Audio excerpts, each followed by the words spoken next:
Peter Butler বাংলাদেশের দায়িত্ব ছাড়লে বিপদে পড়বে নারী ফুটবল দল, এমন মন্তব্য করেছেন সাবেক ফুটবলার ও বাফুফের সাবেক কর্তা আশরাফ উদ্দিন আহমেদ চুন্নু। বাটলারের এমন মন্তব্যের পেছনে বাফুফের গাফিলতিকেই দায়ী করছেন তিনি। এদিকে এশিয়ান কাপে জয় না পেলেও মেয়েদের পারফরমেন্সের প্রশংসা করেছেন সাবেক এই ফুটবলার।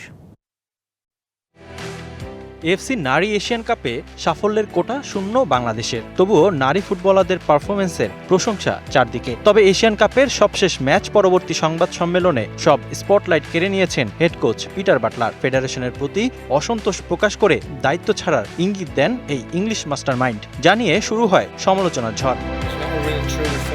পিটার বাটলারের এমন মন্তব্যের বিষয়টিকে দেশের ফুটবলের জন্য নেতিবাচক বলে মনে করছেন সাবেক ফুটবলার ও বাফুফের সাবেক কর্তা আশরাফ উদ্দিন আহমেদ চুন্নু।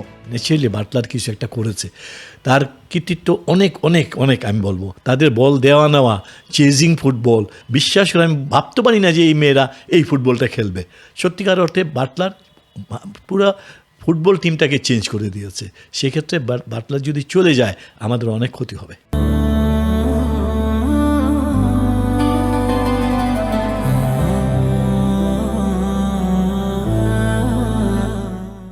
দেশের মেয়েদের ফুটবল উন্নয়নে কোচ পিটার বাটলারের অবদান রয়েছে অনেক। তবে সম্প্রতি বাফুফে ও নারী উইংসের সঙ্গে পিটারের দ্বন্দ্ব এখন ওপেন সিক্রেট। তাই বাটলারের এমন সিদ্ধান্তের পেছনে বাফুফের গাফলতিকেই দুষছেন এই ক্রীড়া সংগঠক।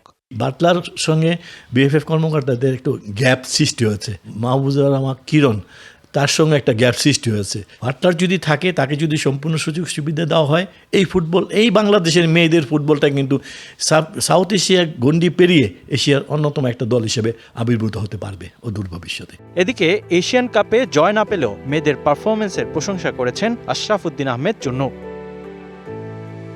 Rifat Miron, DBC news, Dhaka.